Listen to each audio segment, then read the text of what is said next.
now extend a very warm welcome to Professor Siphamandla Zondi, who's the Professor of Politics and International Relations at the University of Johannesburg. Professor, it's great having you with us on the show. Thank you so much for your time. Welcome. So talk to us about whether there's still a relevance in liberation movements in today's society, especially here in the continent, right, Professor, where these movements were basically a symbol of hope for the previously oppressed.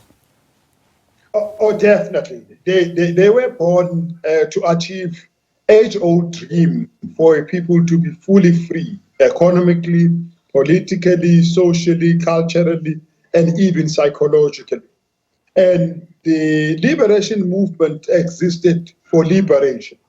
And therefore, if liberation has not been fully achieved, as that song by Letambuli says, not yet Uhuru, then we still need some version of liberation movements to continue to complete the process. The biggest mistake, I think, that was has been committed by liberation movement for over 70 years now, is to see freedom as coming in sequences. You start with political freedom, then you go to economic freedom. It takes forever to do it.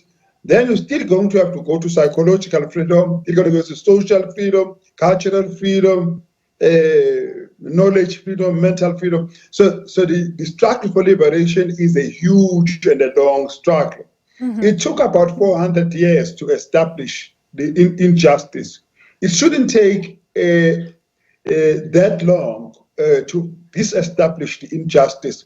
In South Africa, in Southern Africa, we're about 40 years down that route, which is about 10% of the time it took to establish injustice. So injustice is still around, not just only poverty, inequality, but also racism, also division, artificial division. The existence of a Zimbabwe next to a South Africa and next to a Mozambique is not our making. It was part of the project to divide us and weaken us as a continent.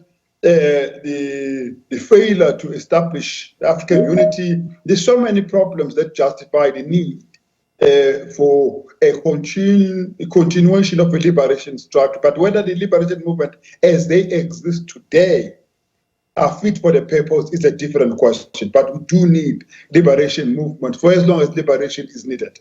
Absolutely. That's a very interesting point there, Professor, because leaders at the summit, they were actually singing somewhat of the same tune.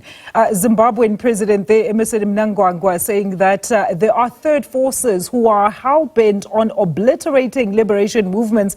Sir Ramaphosa calling for rebuilding and renewal, something that the ANC has long been saying that they are doing for many years now. But look at the countries that are currently led by these liberation movements, Professor, as well as their current state. Can we safely say then that it's not the movements per se, as you've alluded to, but the leadership at the helm that has ended or eroded the original principles of the founding members?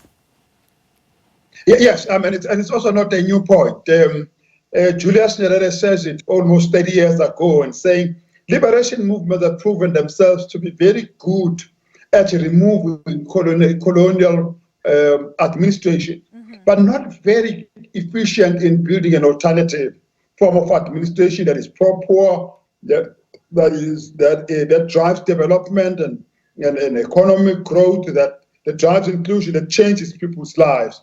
So they were very good as an anti-colonial movement, but not very good as a liberation movement, meaning liberating people fully in all of that. And saying it because of, at that time, about 30, 40 years of experience with liberation movement and power, and he himself is leading one of them is attending the summit right now, realizing that, no, not all is well, that they have actually mismanaged the duty to liberate. But it's not also new.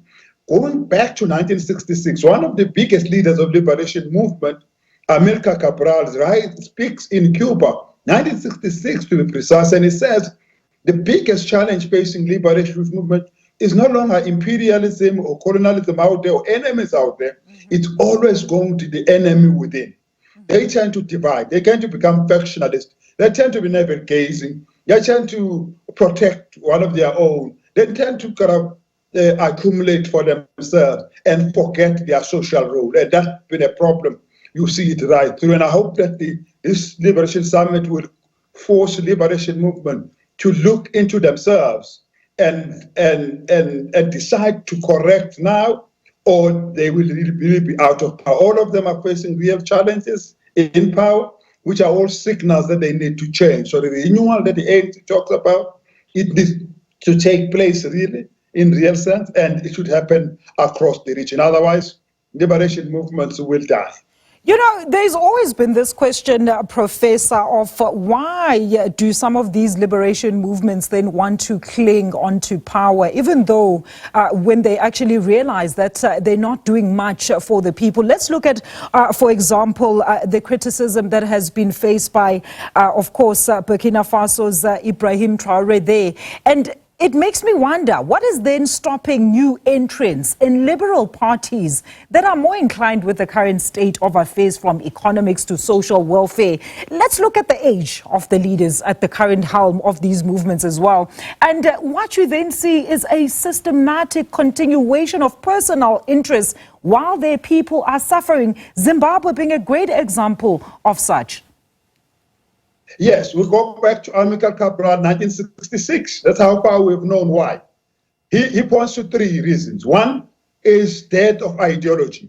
Liberation movement lose ideology. They no longer have ideology. We can have words, communism, whatever it is, but that's not ideology. Ideology is born out of your historical experience. It's born from within your environment. It's not borrowed elsewhere. An African proverb says, borrowed waters won't quench your thirst. He says in 1966 already that they as liberation movement also had a death of vision. There was a loss of vision, and that we had leaders who did not have a strong sense of vision about where the continent needs to go and where the country needs to go. And then the third one, he says it was cultural dissonance, which is a sense of divorce that the liberation movement had from the people. So they then do what the liberation leader of Congo spoke about as well, which is from being liberators of people, they become the oppressors of the people. And they want to cling on to power, not for purpose of liberation, but for purpose of self-preservation. And that has been a real problem. You have to escape that, or the liberation movements, which started very well, would end very, very badly, would end a very bad name for themselves. And we've seen it across the region, and how they want to hold on to power, even when they're not performing, even when the poverty figures are going up, even when the economy is going down, even when things are falling apart and few people are benefiting, becoming millionaires and billionaires, linked to the liberation movement, but the rest of the people going poor. That will continue to cause the death of the liberation movement. But the challenge is, the liberation movement have sometimes been unable to be honest with themselves and accept that the problem is within, and that the problem is never came from outside. Good example is in South Africa. Many of ANC's challenges don't come from outside the ANC, they come from within the ANC. And the failure to resolve that discredit it in the eyes of the people. As a result, they lose public trust over time, and over time they also lose power. When they realize that they are losing power, they can also become militaristic, as it happens in Zimbabwe, and end up beating up your own people and forcing yourself on people. And that's what can be a serious shame. It comes from loss of vision, loss of ideology, and cultural dissonance, which is a separation and a dismemberment of the movement from the people on the ground. All right, Prof, I wish we had all day to talk about this very interesting topic, Professor. Great engagement there. I was just saying, I mean, I hope that there will be some reforms that will be undertaken by those that are at the summit, and some serious self-introspection, as you've just rightfully pointed out, needs to take place, whereas people need to say, you know what, the problem really is ourselves. Professor, great conversation there. That is Professor Siphamandla Zondi, International Relations Analyst on the African Liberation Movement Summit that is currently underway in Ekurhuleni.